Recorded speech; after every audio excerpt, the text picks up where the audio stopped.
Salam, hörmətli tamaşaçılar. Bildiyiniz kimi, təhsilin keyfiyyətinin təmin olunmasında müasir dövrün tərəflərinə cavab verən pedaqoji kadrların hazırlanmasıdır.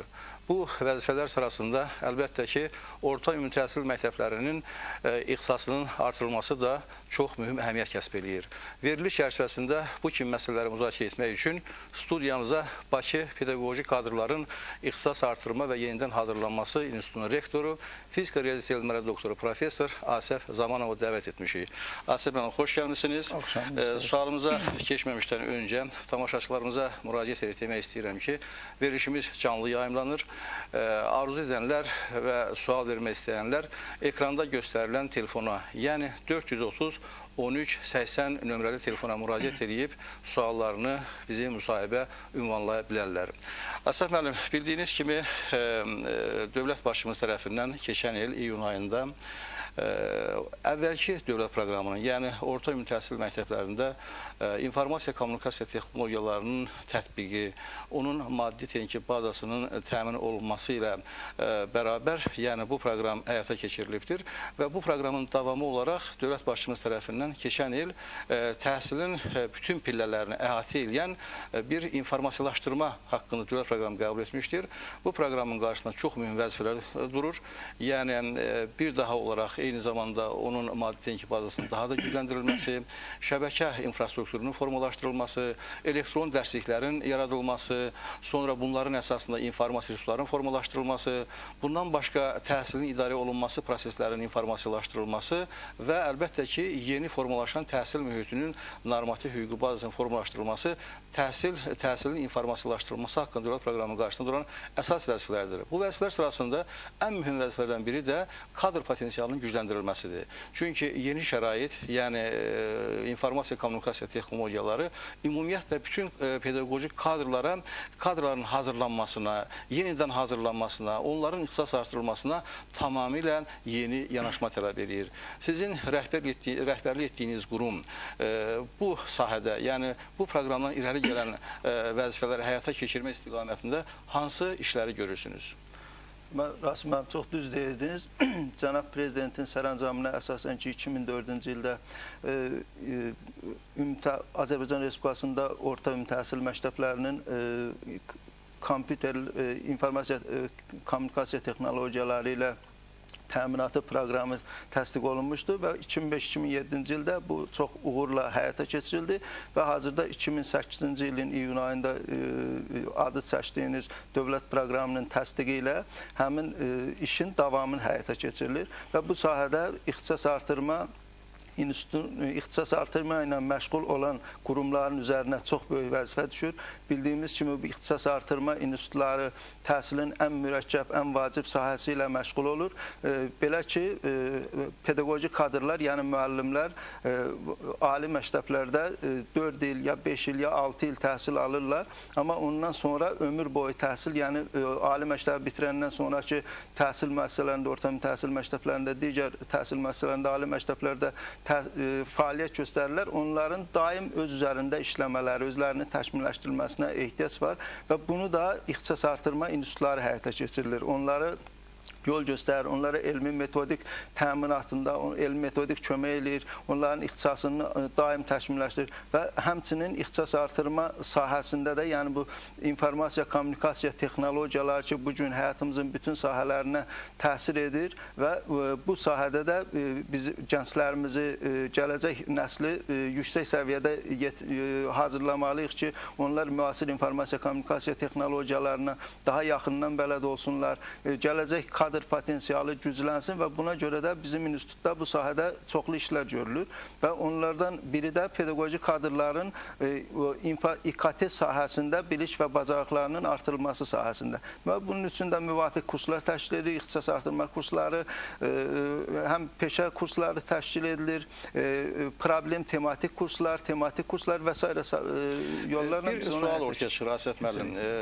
Bu ixtisas artırma prosesində məlumdur ki, pedaqoji kadrlar özlərinin funksiyalarına görə fərqlənirlər. Yəni ki, belə deyək ki, informatika fənnini tədris edən müəllimlər ordusu var.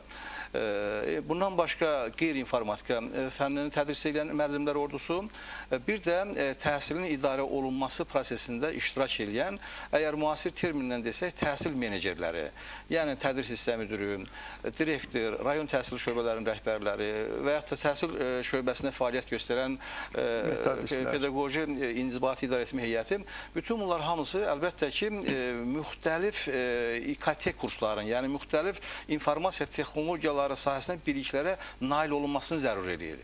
Çünki informatika müəllimi əlbəttə ki, daha dərindən öz fənnini bilməlidir. Dünyada informasiya texnologiyaları sahəsində əldə olunmuş o yeni bilikləri tədris prosesini gətirməlidir. Yəni bir innovativ proses demək həyata keçirilməlidir. Yəni qeyd etmək istəyirəm ki, İxtisas Artırma İnstitutunun rəhbəri kimi sizin qarşınızda duran vəzifələr heç də sadə vəzifə deyil. Mən onu açıq belə etiraf etmək istəyirəm. Çünki bir tərəfdən informatika müəllimlərinin özlərini o müasir biliklərlə təmin etmək, digər tərəfdən qeyri-informatika müəllimləri, tutaq ki, fizika, riyaziyyat, tarix, coğrafiya, ümumiyyətlə bütün müəllimlərin elektron dərsliklər o mühitində fəaliyyət göstərməsi, dərs deməsi, yeni texnologiyalara yiyələnməsi, yəni öz o biliklərini yeni texnologiyalar vasitəsilə tələbələrə, şagirdlərə çatdırılması. Üçüncüsü isə əlbəttə ki, o qeyd etdiyimiz kimi təhsilin o menecerləri, yəni onlar da bir qədər o əlbəttə ki, praktiki sahədə o biliklərə malik olmalıdırlar, kompüter işləməlidirlər, internetin imkanlarını istifadə etməlidir, amma bununla yanaşı bu ideologiyanın sirlərinə bələd olmalıdır. Elektron məktəb nədir? Dövlət başçımızın bu sahədəki siyasətinin mahiyyəti nədən ibarətdir? Təhsilin informasiyalaşdırılmasının qarşısında qoyulan vəzifələr nədən ibarətdir? Elektron məktəbin özünün o müəyyən nüansları var ki, bu şəbəkədir, modemdir, ADSL-dir, bitdir, baytdır, sürətdir. Yəni, burada çoxlu belə terminlər var ki, bütün bunların hamısını əlbəttə ki, bu menecerlik bilməlidir ki, o yeni formalaşan onlayn təhsil mühitindən bir baş çıxarsınlar və o yeni bilikləri əldə edərək, əlbəttə ki, bu prosesə böyük töhfə versinlər. Əks halda, yəni bu menecerlər, qeyd etdiyim ki, bu təhsil menecerlər bu bilikləri daşımasalar, bir növ bu prosesin özündə tormoz rolunu oynayacaqlar. Ona görə də bu İxtisas Artırma və Yenidən Hazırlanma İnstitutunun rəhbəri kimi hansı tədbirləri görürsünüz? Deməli, Azərbaycan Respublikasının Təhsil Nazirliyində 2007-ci ilin sonunda bir monitorinq aparıldı. Yəni, bu dövlət adını çəkdiyimiz Cənab Prezidentin 2004-cü ildə imzaladığı sərəncamın yerinə yetirilməsi ilə bağlı və orada orta ümumi təhsil məktəblərində kompüter təminatında yoxladıldı və o kompüterlərdən nə cür istifadə edilir, vəziyyəti müəyyənləşdirildi. Deməli, orada müəyyən olundu ki, hansı orta ümumi təhsil məktəbində məktəb direktoru İKT-dən yüksək səviyyəli biliyə, bacarığa malikdir. Orada İKT-nin tətbiqi daha, o informasiya kommunikasiya texnologiyalarından daha yaxşı istifadə edirlər və buna görə də həmin o siz dediyiniz kimi məktəb menecerlərinin İKT üzrə biliş və bacarıqları kursunun təşkil edilməsi Azərbaycan Respublikası Təhsil Nazirliyinin kollegiyasının qərarı ilə bizim instituta həvalə edildi. Və biz ilk olaraq Bakı və Sumqayıt şəhərində fəaliyyət göstərən orta ümumi təhsil məktəblərinin direktorları üçün həmin İKT biliş və bacarıqlar kurslarını təşkil etdik. Təxminən bu iki şəhərdə olan məktəblərin sayı 350-dən çoxdur və 370-ə qədər. Nə qədər müəllim var? Nə qədər qarşınızda bu qədər kontingent var? Mən sözümü tamamlayayım, üzr istəyirəm. Deməli, məktəb rəhbərlərini beləliklə biz İKT kurslarından keçirdik və onlar təbii ki, uğursuzluq da oldu, amma əsasən məktəb direktorları böyük uğurla, müvəffəqiyyətlə həm bizim 72 saatlıq kurslardan, ixtisas artırma kurslarından keçib, müvafiq Təhsil Nazirliyinin və bizim institutun birgə sertifikatına layiq görüldülər. Əsəd müəllim, sual var studiyamızda, tamaşaçı sualı var. Buyurunuz, hörmətli tamaşaçım. Axşamınız xeyir olsun. Axşamınız xeyir. Baxın, deməli, mən Bakı məktəbində müəllimə işləyirəm, Əliyeva Kemal'dən. Sualım Əsəd müəllimədir. Belə ki, əgər dərs deyirəmsə, mən ixtisas artırma kurslarına necə keçə bilərəm? Aydındır, sual aydındır, Asman. Deməli, bizim institutumuzda hər bir fənlər üzrə metodik günlər müəyyənləşdirilib. Məsələn, tutaq ki, riyaziyyat müəllimləri, fizika müəllimləri həftənin 2-ci günləri onların suala cavab verir. Metodik günləri hesab olunur və o pedaqoji fəaliyyət göstərən müəllimlər də gərək onu nəzərə alsınlar ki, həm də məktəblərin, ümumi təhsil məktəblərinin direktorlarını nəzərə alsınlar ki, ixtisas artırma institutunda metodik günlər, məsələn, riyaziyyat üçün tutaq ki, riyaziyyat fənni üçün 2-ci gündürsə, həmin gün üçün riyaziyyat müəllimləri üçün imkan daxilində dərsləri, o saatların bölünməsinin, təyin edilməsini nəzərə almalıdırlar. Məsələn, sual belə çıxır ortaya ki, sizin qarşınızda olan kontingent, yəni nə qədər təhsil meneceri var, nə qədər informatika müəllimi var ölkədə, nə qədər qeyri-informatika müəllimi, yəni ümumi informatika müəllimi qeyd etdiyim kimi, tarix, coğrafya və s. Nə qədər var ondan? Yəni çatdıra bilirsiniz bu vəzifə? Bizim institutumuzun əsas kontingenti, yəni ixtisas artırmasını həyata keçirdiyi kontingent əsasən Bakı şəhərindəki ümumi təhsil məktəblərinin pedaqoji kadrlardır. Bu da təxminən 34 minə qədər pedaqoji kadr çalışır Bakı şəhərində. Və deməli, 3 ildən bir, 5 ildən bir o mövcud təlimata uyğun olaraq hər bir pedaqoji kadr ixtisas artırma kurslarından keçməlidir. Amma bu vaxtı ilə olan təlimatdır. Biz belə hesab edirik ki, hazırda indi bu hər şey sürətləndirdiyi kimi bunun da tezliyi dəyişməlidir. Məsələn, konkret misal gətirmək olar ki, informatika müəllimləri üçün o yeniliklər bəlkə də aylarla dəyişir, yəni illərlə yox. Ona görə informatika müəllimlərinin ixtisas artırmaya cəlb edilməsi gözləyib 3 ildən bir, 5 ildən bir bugün informasiya cəmiyyəti əsrində bunu gözləmək məncə yersiz olardı. Bəs o Bakı Sumqayıtdan başqa, yəni ümumiyyətlə Abşerondan başqa, o kənar başqa rayonlarda, özdəki xüsusən dövlət proqramında ucqa rayonlarda, o ümumiyyətlə o sərhəd boyu rayonlarda olan o orta məktəblərə xüsusi qayğı tələb edir. Yəni dövlət proqramında bu xüsusilə qeyd olunubdur. Yəni bizim rayonlarımızda qeyd etdiyim o bölgələrdə bu işləri kim aparır və hansı qurumlar aparır? Deməli, Azərbaycan Müəllimlər İnstitutunun, həm də Naxçıvan Müəllimlər İnstitutunun professor müəllim heyəti, həmçinin Azərbaycan Müəllimlər İnstitutunun Azərbaycanın regionlarında fəaliyyət göstərən 11 filialı bu prosesi həyata keçirir. Yəni Azərbaycanın rayonlarında, ucqar rayonlarında, yəni Bakıdan kənarda olan yerlərdə pedaqoji kadrların başqa bir maraqlı sual ortaya çıxır ki, biz əsasən orta ümumi təhsil məktəblərindən danışırıq. Bəs təhsilin digər pillələrində, orta ixtisas məktəblərində, ali məktəblərdə ixtisas artırma ilə, xüsusən bu informatika sahəsində biliklərin həmin müəllimlərə aşılanması üçün hansı tədbirlər görülür? Çünki dövlət başçımız tərəfindən qəbul olunmuş proqramda xüsusilə qeyd olunur ki, bu müəllimlər elektron dərslik mühitində fəaliyyət göstərən müəllimlərə çevrilməlidir. Başqa sözlə elektron müəllim olmalıdır. Yəni belə bir sözlə termin istifadə olunur. Ona görə də hesab edirəm ki, bu inqilabi prosesdir. Yəni bunun özü bir inqilabi prosesdir. Yəni o informasiya cəmiyyətinin özünün gətirdiyi reallıqlardır. Birdən-birə kompüterləşdirmə gedir, informasiyalaşdırma gedir. Bütün o insanlar arasındakı münasibətlər, tədris münasibətləri və s. yeni mühitə gəlir. Ona görə də bu tədrisin əsas o aparıcı qüvvəsi olan pedaqoji kadrlar, yəni istər ali təhsildə olsun, istər orta ümumi təhsil məktəblərində onlarda yeni təfəkkür formalaşmalıdır. Bu mühitə uyğunlaşmalıdır. Bunun üçün də əlbəttə ki, o müəllimlər öz peşələrini yaxşı bilirlər, onlar layiqli öz səviyyəsində o dərslərini keçirlər.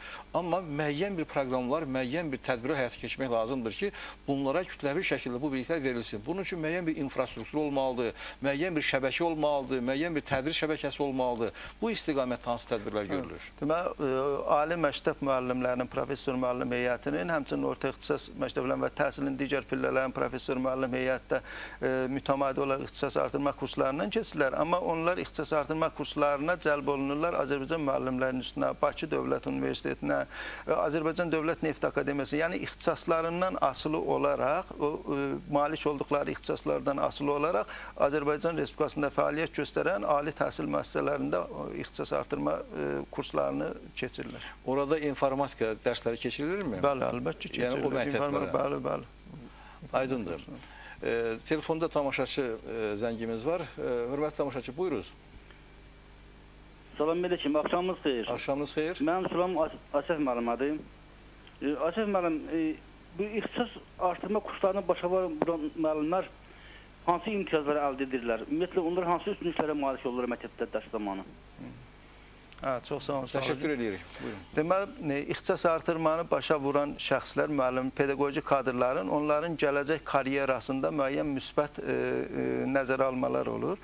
Amma biz də bu məsələni qaldırmışıq və hazırda dövlət proqramında da adını çəkdiyimiz dövlət proqramında da bu məsələ çox açıq şərh olunur. O yüksək səviyyəli müəllimlər, yəni ixtisasını artırmış müəllimlər, innovasiyalı müəllimlərin motivasiya məsələlərinə baxılacaqdır.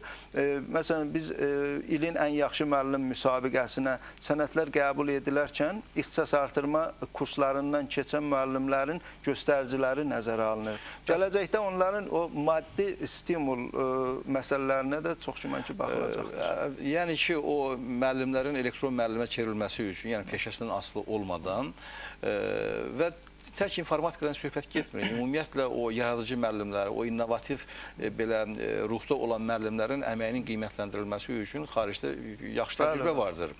Bu təcrübəni sizin rəhbərlik etdiyiniz institutda da öyrənilir və dövlət başçımız tərəfindən də tövsiyə olunubdur, bir vəzifə kimi müvafiq qurumların qarşısına qoyulub ki, 2008-2009-cu illərdə ümumiyyətlə təhsil sistemində çalışan müəllimlərin əməyinin qiymətləndirilməsi, o dediyiniz o motivasiyası, yəni stimullaşdırılması üçün lazım tədbirlər görülməlidir. Həm o müəyyən qədər vəzifəyə irəli çəkilərkən bu faktora əhəmiyyət verilməlidir ki, əgər məktəb direktoru qoyulursa informatika birliyinə yiyələnməlidir ki, o proseslərin önündə gedə bilsin və eyni zamanda digər ixtisasının asılı olmadan bütün müəllimlər də sizin o qeyd etdiyiniz üstünlüklərə malik olmalıdır ki, orada bir müəyyən stimul olmalıdır. Yəni həm maddi tərəfdən, həm də ki, onun mənəvi tərəfi olmalıdır ki, bu insanlar həmişə demək ki, yeni bilikləri əldə etməyə meyilli olsunlar, həvəsli olsunlar.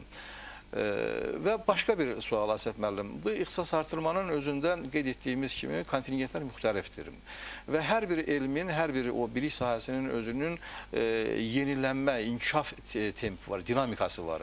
Məsəl üçün, başqa fənlər var ki, fundamental elmlər var ki, orada hər gün, hər saat, hər ay yenilik olmur. Yəni, fizika, riyaziyyat, bu sahanın görkəmli alimlərindən biri kimi bilirsiniz ki, hər dəqiqə burada kəşf olunur, hər dəqiqə bir yenilik də əldə etmək olmur. Amma informatika sahəsi belədir ki, bu texnologiyalar günü-gündən dəyişir. Yəni, elə tez-tez, yəni mən bu sahəyə aid olan mütəxəssis kimi deyirəm ki, daima gərək işləyəsən, daima bütün bilikləri əldə edəsən, xaricdə çap olunan o kitabları əldə edəsən, jurnallarla tanış olasan, bu texnologiya yaxın olasan və tempdə olasan, yəni bu prosesin önündə gedə biləsən. Onun üçün də ixtisas artırmanın xarakterində də bu özünü göstərməlidir. Çünki onların o intervalları müxtəlif olmalıdır. Mən belə düşünürəm. İndi bu sahənin siz mütəxəssissiniz. Bu faktoru necə nəzərə alırsınız? Çünki, bax, bu günləri orta ümumi təhsil məktəblərində o verilən informasiya, kommunikasiya texnologiya vasitələri həm kompüterlərin özləri köhnədir. Yəni, onların parametri çox yüksək sürətlə həm mənəvi cəhətdən, həm də fiziki cəhətdən aşınır. Digər tərəfdən o proqram təminatları, yeni proqram təminatları ortaya çıxır, yeni müxtəlif belə biliklər ortaya çıxır. Ümumiyyətlə, informatika fənninin özünün dünya üzrə tədris olunması üçün yeni yanaşmalar ortaya çıxır. Bu faktoru siz öz fəaliyyətinizdə necə nəzərə alırsınız? Asman, deməli, qeyd elədiyiniz kimi, bugün dünyada distant təhsil çox aktual məsələlərdən birinə çevrilib. Biz 2008-ci il müddətində xarici ölkələrin 4 ali məktəbi ilə elm və təhsil sahəsində əməkdaşlığa dair müqavilələr imzaladıq və həmin müqavilələr konkret olaraq Ukraynanın Kiyev vilayət pedaqoji kadrların diplomdan sonraki təhsil institutu, həmçinin Minski şəhər təhsilin inkişafı institutu ilə beynəlxalq əməkdaşlığa dair müqavilələr imzaladıq və bu distant təhsilin bizdə Azərbaycanda həyata keçirilməsi sahəsində biz ilk addımları atmışıq. Azərbaycan Respublikasının Rabitə İnformasiya Texnologiyaları Nazirliyi ilə, həmçinin Təhsil Nazirliyi ilə birgə, o adı çəkdiyim institutlarla birgə biz bu layihə üzərində işləyirik. Çünki bugün insanların həm vaxt məhdudiyyəti, həm siz qeyd etdiyiniz kimi, yəni informasiya, yeni informasiyaların alma tezliyi ona imkan vermir və həmçinin bizim Bakı Pedaqoji Kadrların İxtisasatında Yenidən Hazırlanma İnstitutunda maddi texniki bazası o qədər yüksək deyil ki, həm də kadr potensialı. Biz tez-tez bu pedaqoji kadrların ixtisas artırması ilə məşğul olaq. Ona görə bütün dünya bu distant təhsilin həyata keçirilməsində çox maraqlıdır. Yəni biz də dünya təcrübəsindən nümunə götürməliyik. Cənab Prezidentimizin də bu axırıncı fərmanı olub ki, iyun ayında adını bir neçə dəfə çəkmişik. Deməli, bu sərəncamda da həmin bu distant təhsil forması ilə bağlı işlərin görülməsi Təhsil Nazirliyinə tapşırılıbdır. Təhsil Nazirliyi də müvafiq tədbirlər planı hazırlayıb təsdiq edib və bu sahədə biz öz işlərimizi qururuq. Yəni demək istəyirəm ki, distant təhsil forması, yəni o ixtisas artırmanın distant forması bu gün çox önəmlidir. Nəinki ixtisas artırmanın. Ümumiyyətlə, gələcəkdə yəqin, indi mən bu yaxınlarda bir informasiya ilə tanış oldum. Amerika Birləşmiş Ştatlarında 25 yaşdan yuxarı olan tələbələrin sayı da 50%-dir 25 yaşa qədər olan tələbələrində. Yəni, insanlar müəyyən öz maddi imkanlarını düzəltmək üçün əvvəlcə gedib işləyirlər, çalışırlar, sonra təhsil alırlar. Yəni, bu yaşlıların təhsili də imkan vermir ki, o əyani formada təhsil alsın və bu bütün dünya bugün o distant təhsilə daha böyük əhəmiyyət verir. O cümlədən biz də ixtisas artırma təhsilini bu distant formasını həyata keçirmək üçün bütün o kadr potensialımızdan, elmi potensialımızdan istifadə edirik. Üzr istəyirəm, bu yaxınlarda 2008-ci ilin noyabr ayında biz beynəlxalq konferans keçirdik. Ukraynanın, Belarusun və bizim Azərbaycanın müvafiq mütəxəssis alimlərinin iştirakı ilə qeyd edeyim ki, bu ilk beynəlxalq konferans idi. Bizim Respublikada ixtisas artırmanın problemlərinə və perspektivlərinə həsr olunmuş konferansda keçirdi və burada da o distant təhsil forması çox geniş müzakirə mövzusu oldu. Orada çoxlu o yeniliklər və s. Biz o distant təhsil proyekti üzərindəki hazırda işləyirik, informasiya kommunikasiya texnologiyalarının köməyi ilə təhsilin həyata keçirilməsi, burada biz nəzərə alırıq həmin məsələləri. Aslında telefonda tamaşaçı zəngi var. Buyuruz, hörmətli tamaşaçı. Alo. Buyuruz. Axşamınız xeyir, mən salamlayıram. Mənim professor sualım var idi. Mən bilmək istəyərdim, bu kurslardan keçən müəllimlər, pedaqoqlar sonradan nəzarət altında olacaqmı? Yəni, o mənada ki, onların apardıqları dərs zamanı, onlara dərs keçmiş professorlar, elmi işçilər, onların dərsində oturub onlara nəzarət edəcəkmi? Sağ olun, təşəkkür edirəm. Buyuruz. Deməli, biz ixtisas artırma kurslarını təşkil edəndən sonra hamı təbii ki, bütün ixtisas artırma kurslarından keçən müəllimlərin dərslərində iştirak etmək imkanlarımız məhduddur. Amma seçmə yolu ilə biz açıq dərslər təşkil edirik. Ümumi təhsil məktəblərinin rəhbərləri ilə, direktorları ilə birgə o açıq dərslərdə, dinləmələrdə ki, yəni bunu müəyyənləşdirək, görək bu nə dərəcədə ixtisas artırma institutunda aldığı biliyi öz tədris prosesində həyata keçirir. Bu cür açıq dərslərdə əks əlaqə yaratmaq istəyirsiniz ki, nə dərəcədə sizin bizim verdiyimiz bilik nə qədər təhsilin keyfiyyətinin yüksəlməsində bu müəllimin pedaqoji praktikasında, o dərs aparmağında özünü göstərir. Aydındır. Asaf müəllim, əlbəttə ki, bu vəzifələr çox mürəkkəb vəzifələrdir. Mən bunu tam məsuliyyətimlə başa düşürəm. Bizim də institut bu proseslərdə yaxından iştirak edir. Çünki o təhsilin müxtəlif pillələrində o kadrların hazırlanması, informatika sahəsində müəyyən biliklərin verilməsi, daha da geniş baxsaq informasiya cəmiyyəti ideologiyasının yayılması, onun müxtəlif o təzahürlərinin gənc kadrlara, alimlərə çatdırılmasında müəyyən işlər görürük. Yəni bizim də institutun nəzdində tədris innovasiya mərkəzi fəaliyyət göstərir. 2003-cü ildən başlayaraq hər il orta hesabla 1500-1600 gənc aspirant sertanta bu informatika sahəsində müəyyən bilikləri veririk və bu günləri 5 il ərzində 8000-ə yaxın biz kadrlara informatika sahəsində, yəni internet, kompüterdə işləmək, elmi araşdırmalarında informasiya texnologiyalarının tətbiqi, informasiya ideologiyası, informasiya cəmiyyəti ideologiyası, mahiyyəti istiqamətində müəyyən biliklər veririk və həmin o kadrlar bu günləri Azərbaycanda müxtəlif idarəetmə sistemində, xüsusən də ali təhsil mühitində, şəraitində fəaliyyət göstərirlər. Qeyd etmək istəyirəm ki, bu proses çox çətin prosesdir. Burada cəmiyyətin müxtəlif təbəqələri, bu işə bir növ aidiyyəti olan qurumlar, elmi tədqiqat qurumları, Elmlər Akademiyasının qurumları, Təhsil Nazirliyində indi müxtəlif qurumlar var, müxtəlif ali məktəblər var. Bu prosesə bir növ bir sistemli yanaşmaq lazımdır. Dəyərli stollar keçirmək lazımdır. Müəyyən qədər vəzifə bölgüsü aparmaq lazımdır. Müəyyən o təkrarçılıqlar var, görürsən ki, eyni regionda müxtəlif qurumlar, tədbirlər keçirirlər. Bu təkrarçılıqlar işin ümumi, belə deyək ki, nəticəsinə xeyir vermir. Ona görə də mən hesab edirəm ki, bu prosesin özündə müəyyən bir sistem yaratmağın vaxtı gəlib çatıbdır. Çünki, bax, qeyd etdiyim kimi, Rabitə İnformasiya Texnologiya Nazirliyinin təşəbbüsü ilə Təhsil Nazirliyi, bizim institut müxtəlif rayonlarda innovativ xarakterli kurslar keçirik biz. Əvvəl Goranboyda, sonra Tərtər rayonunda, sonra indi Qax rayonunda, müxtəlif Ağstafa rayonunda bu işləri bir həyata keçiririk, amma bunlar hamısı həm proqramları bir uyğunlaşdırılmalıdır, hansı dərslər keçirilir, kimlərə dərslər keçirilir, yəni o qeyd etdiyim o bayaq ki, o kontingentlər var idi ki, təhsil menecerləri, qeyri-informatika müəllimləri sistemləri, bunların da özünün də bir növ, misal üçün də bir belə koordinasiya olunmasına ehtiyac duyuram. Yəni ki, siz görürsünüz ki, Abşeron zonasında fəaliyyət göstərirsiniz, Müəllimlər İnstitutu ölkə üzrə, başqa qurumlar da görürsən ki, qeyri-hökumət təşkilatları da, biznes qurumları da bu işdə yaxından iştirak edirlər. Ona görə də dövlət başçımız tərəfindən verilmiş o proqram, yəni qəbul edilmiş proqram, müvafiq qurumların qarşısında, özdə ki, mən biraz da geniş götürmək istəyirəm ki, biznes qurumlarının da qarşısında, müəyyən qədər qeyri-hökumət təşkilatlarının da bu işdə qarşısında vəzifələr durur. Ona görə də, bax, mən fikirləşirəm ki, bu insanlar çoxdur, yəni ixtisas artırmaya ehtiyacı olan insanlar çoxdur.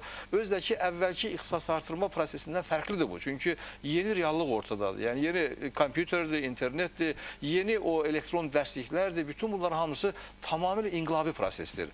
Ona görə də, xüsusən də mən burada yadıma düşür, UNESCO-nun tələbləri, UNESCO-nun özü də bu istiqamətdə araşdırmalar aparır. Müxtəlif bu istiqamətdə rəqəmsal fərqlər var ki, onların aradan qaldırılması istiqamətində lazım işlər görür, tövsiyələr verir. Yəni, o tövsiyələri biz də alırıq. Baxırıq ki, əlbəttə ki, Avropada gedən proseslər Azərbaycana yavaş və transformasiya olunur. Yəni ki, bu ağırlı bir prosesdir, yəni çətin prosesdir. Ona görə də ölkəmizdə bu prosesə bir növü, belə deyək ki, bir belə hamı kömək əlini uzatmalıdır. Mən də sizin fikrinizə şərikəm, amma onu deyim ki, bu pedaqoji kadrların bu İKT biliş və bacarıqlarına nail olması, yəni Cənab Prezidentin sərəncamı ilə bağlı ki, danışdıq, bu informasiyalaşdırılması, təhsil müəssisələrinin informasiyalaşması məsələsi, bunun hamısını koordinasiya edən qurum Təhsil Nazirliyidir. Amma mən də hesab edirəm ki, həm Azərbaycan Milli Elmlər Akademiyasının kadr potensiyalı alimləri ilə Təhsil Nazirliyinin müvafiq strukturlarının kadr potensialının bircə fəaliyyət göstərməsi, Rabitə İnformasiya Texnologiyaları Nazirliyi bu sahədə çox aparıcı mövqedədir. Bircə fəaliyyəti ümumi işimizin xeyrinə olar. Və bu sahədə də xeyli işlər görürük, özünüz bilirsiniz. Bəli. Ona görə də bu kadr potensialının gücləndirilməsi tək ixtisas artırmaya bağlı deyil. Bizdə Pedaqoji Universitetdə var, Bakı Dövlət Universitetində var, Müəllimlər İnstitutunda var. Yəni, bütün bu işə, bu prosesə bu insanlar cəlb olunmalıdır. Və bu proqramın həyata keçirilməsi üçün lazım işlərin görülməsinə əlbəttə ki, elm cəlb olunmalıdır. Çünki innovativ texnologiyanın cəlb olunması üçün, xüsusən də o ixtisas artırma istiqamətində lazım olan o biliklərin çatdırılması üçün bizim institutda çoxlu imkanlar vardır, kitabxana vardır, elektron kitabxana vardır. Bu insanların bu prosesə çıxışı da təmin olunmalıdır. Eyni zamanda orta məktəb müəllimləri haqqında bir informasiya sistemin yaradılması, kimlər hava ixtisas artırmanı keçibdir, kimlər haçan sertifikatı alıbdır, onların biliklərin qiymətləndirilməsi, özdə ki, bu TOEFL sistemi var, yəni İngilis dilində TOEFL sistemi var ki, səviyyələrin qiymətləndirilməsi onlayn olaraq, yəni ki, məcbur deyil ki, Bakıya gəlmək, hansısa bir yataqxanada qalmaq, çətinliklər var. Yəni, bunun özünü, bax, bizim institut, sizin rəhbəri etdiyiniz qurumla bir yerdə müəyyən bir sistem yaratmaq olar ki, artıq orta məktəblərdəki o internet vasitəsilə, o data centerlərə, o informasiya resurslarına çıxsınlar, lazım bilikləri əldə etsinlər, müəyyən testlər fikirləşmək olar ki, o testlər vasitəsilə müntəzəm olaraq öz biliklərini inkişaf etdirsinlər və bir növü məşq eləsinlər. Ondan sonra əlbəttə ki, müəyyən o rəsmi test o prosedurunda qiymətləri, demək, bilikləri qiymətləndirilsin və müəyyən sertifikatlar alınsın. Ona görə də bu ixtisas artırma, yenidən qurma institutunun özünün qarşısına qoyulan vəzifələr hesab edirəm ki, daha da genişdir və yeni şərait, yeni zaman o sizin institutun qarşısında böyük vəzifələr qoyur. Bu proseslərin həyata keçirilməsində mən hesab edirəm ki, bundan sonra İnformasiya Texnologiyaları İnstitutu, hansı ki, siz rəhbərlik edirsiniz, Rasim müəllim, onunla bizim institutun bircə əməkdaşlığı daha vacib olacaq və biz bu sahədə növbəti addımlar atacağıq. İndiyə qədər bu İnformasiya Texnologiyaları sahəsindəki biz ixtisas artırma fəaliyyəti ilə məşğuluq. Sizin özünüzün tövsiyəsi ilə sizin bir neçə yaxşı kadrlarınız cəlb olunub bizim institutda işə və biz o növbəti işlərin də həyata keçirilməsində, yəni bu proqramın, dövlət proqramının uğurla icrası üçün lazım olan əməkdaşlığı etməliyik və mən xahiş edərdim sizdən ki, elə biz bircə əməkdaşlığı bu sahədə eləyəcəyik. Əlbəttə, çünki yeni texnologiyalara meydana gəlməsi, yeni biliklərin ortaya çıxması, özdə xüsusən də son zamanlar ictimaiyyəti narahat edən əsas məsələlərdən biri tək informasiya bilikləri deyil, eyni zamanda informasiya cəmiyyətinin uşaqlara vuracağı ziyanlar da insanları qorxudurlar. Ona görə də bu ziyanlı kontentlərlə mübarizə aparmaq, onlayn təhsil mühitinin özünün qapalığı qapalılığını müəyyənləşdirmək, qapalılığını təmin etmək. Çünki birdən-birə insanları, birdən-birə bizim şagirdlərimizə bu internetin verilməsi, onların sərbəst olaraq internetə çıxması da ziyanlı faktordur. Ona görə də... Yəni demək istəyirsiniz ki, informasiya mədəniyyəti aşılanmalıdır bütün o istifadəçilərə.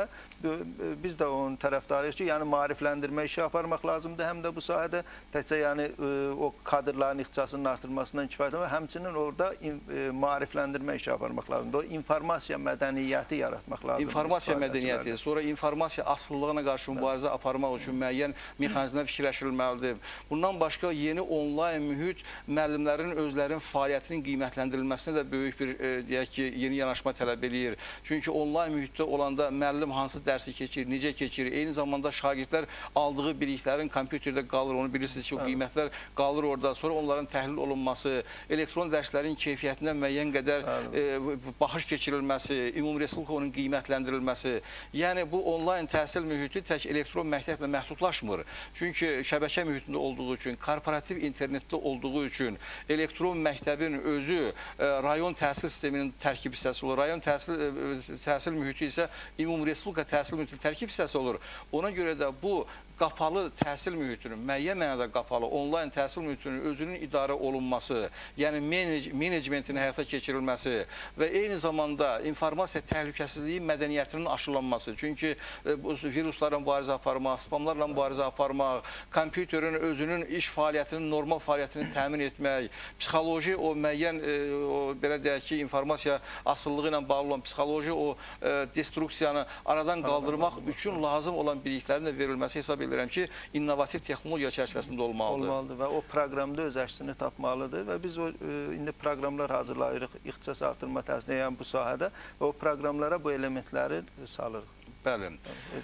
Və eyni zamanda elektron dərsliklərin hazırlanmasında da yəqin ki, müəyyən qədər elmi kadrların, müəyyən qədər bu işi bacaran insanların cəlb olunmasına da böyük ehtiyac vardır. Bəli. Deməli, Təhsil Nazirliyi bildiyiniz kimi Təhsil Nazirliyi tərəfindən bir neçə fənnin elektron versiyası hazırlanıb, yəni elektron dərsliklər hazırlanıb və o bir sıra məktəblərdə çox uğurla həyata keçirilir və bu sahədə də biz yəni elektron dərsliklərin nə cür tədris edilməsi, o sahədə də pedaqoji kadrların ixtisasının artırılması məsələsindən başlamışdır. O proseslərdə sizin rəhbərlik etdiyiniz qurumun əməkdaşları fəaliyyət iştirak edirmi?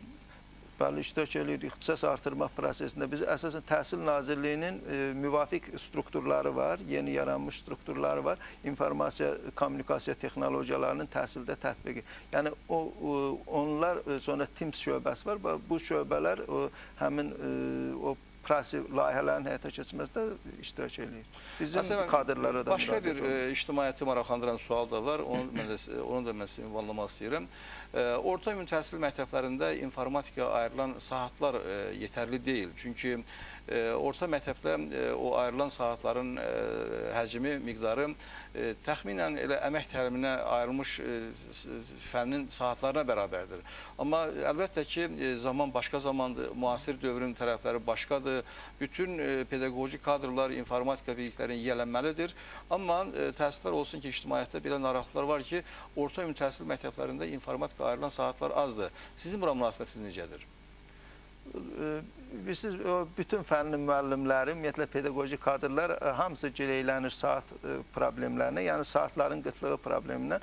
Amma biz hesab edirik ki, onun təkcə Təhsil Nazirliyinin əməkdaşları yox, həm də orada həkimlər iştirak etməlidir, o prosesdə psixoloqlar iştirak etməlidir, o saatların müəyyənləşdirilməsi məsələsində. Ona görə yəni, gələcəkdə bu saatların müəyyənləşdirilməsi, nə cür müəyyənləşdirilməsi məsələsi yəni, yaxın gələcəkdə öz əksini tapacaq. Yəni, o saatla təkcə o tədris prosesində öyrənməkdən indi biz distant təhsil formasını deyirik də həyata keçirmək. Yəni bu distant təhsil formasında qoy savadlar, yəni elə öyrənməyi necə öyrətməyi biz şagirdlərə öyrətsək, yəni bu şəxsiyyət yönümlü təhsildə öyrənməyi necə öyrətməyi öyrətsək, yəni o şagirdlər, öyrənənlər özləri o informasiyaları ala bilərlər. Yəni vaxtımız sona çatır. Son söz olaraq nə demək istərdiniz? Çox sağ olun ki, təşəkkür edirik. Bu təhsilin ən mürəkkəb sahələrindən biri olan ixtisas artırma təhsilinə belə diqqət yetirdiniz. İctimai televiziyanın rəhbərliyinə həmçinin sizə təşəkkürümü bildirirəm. Biz də sizə təşəkkür edirik ki, dəvətimizi qəbul edib bu ictimaiyyəti maraqlandıran suallara cavablandırdınız. Hörmətli tamaşaçılar, əvvəlki dövrlərdə olduğu kimi informasiya cəmiyyətində əsas dayaqlarından biri pedaqoji kadrlardır. Əgər biz müasir dövrün tələblərinə cavab verən, informasiya texnologiyalarının sirlərinə bələd olan müəllimləri hazırlaya bilsək, başqa sözlə elektron müəllimlər hazırlamış olsaq, onda elektron şagirdlər də olacaqdır. Bu o deməkdir ki, yeni dövrün yeni nəsil vətəndaşları da formalaşacaqdır. Beləliklə verilişimiz sona çatır. Sağ olun, gələn görüşlərə dək.